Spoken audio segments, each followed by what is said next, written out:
ബാലസാഹിത്യ novel doctor K. Sreekumar. Kunjuttan Carlo കൊളോഡയുടെ പ്രശസ്ത നോവലായ പിനോക്കിയോയുടെ സ്വാതന്ത്ര്യാവിഷ്കാരം.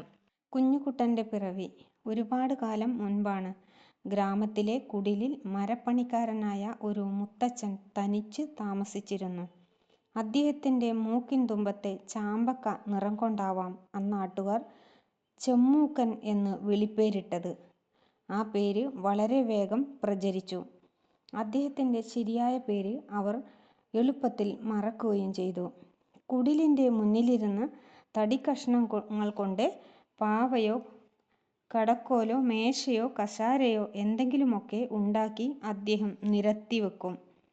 വഴിപോക്കർ അത് കണ്ട് ഇഷ്ടപ്പെട്ടു വന്ന് വില ചോദിക്കും. വില പേശാനോ കൂടുതലെന്തെങ്കിലും പറയാനോ നിൽക്കാതെ അവർ പറയുന്ന വിലക്ക് അവ വിൽക്കും.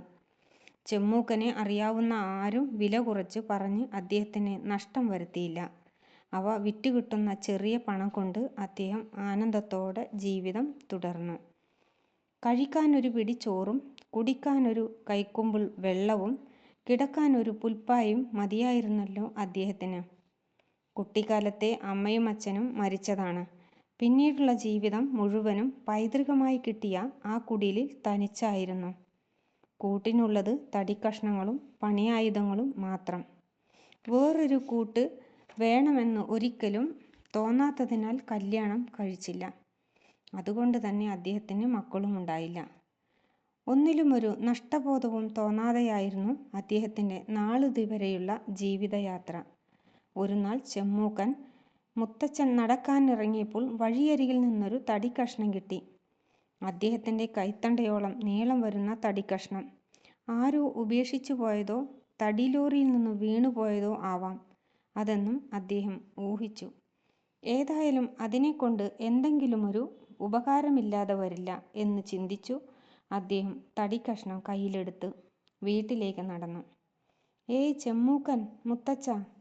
കുറച്ചു ദൂരം നടന്നതും ആരോ തന്നെ വിളിക്കുന്നതായി അദ്ദേഹത്തിന് തോന്നി. അദ്ദേഹം തിരിഞ്ഞു നോക്കിയെങ്കിലും അവിടെയെങ്ങും ആരെയും കാണാനായില്ല.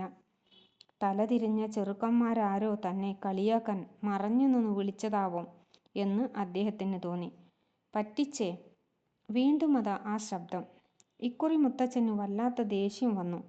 പതിവ് പോലെ ആ മൂക്കിൻ തുമ്പ് ചുവന്നു തുടുത്തു. നിലത്ത് കിടന്ന ഒരു ചുള്ളിക്കമ്പ് കയ്യിലെടുത്ത് ചുറ്റും നോക്കി. ഇത്തവണയും ആരുടെയും പൊടി പോലും കാണാനില്ല. കുറ്റക്കാരനെ കാണാതെ എങ്ങനെ ശിക്ഷിക്കാനാണ്? നാശം! അദ്ദേഹം ചുള്ളിക്കമ്പ് താഴെയിട്ടു പിറുപിറുത്തുകൊണ്ട് വേഗം നടന്നു. കുടിലിന് മുന്നിലെത്തി. മരവാതിലിൻ്റെ ഓടാമ്പിലിളക്കി അദ്ദേഹം അകത്ത് കടന്നു. താൻ തന്നെയുണ്ടാക്കിയ പഴകിയ മുക്കാലൻ കസേരയിലിരുന്നു ആ തടിക്കഷ്ണം കയ്യിലെടുത്ത് അതിലേക്ക് സൂക്ഷിച്ചു നോക്കി. ഇന്ന് വായനയിൽ കഥ കുഞ്ഞിക്കുട്ടൻ തുടരും.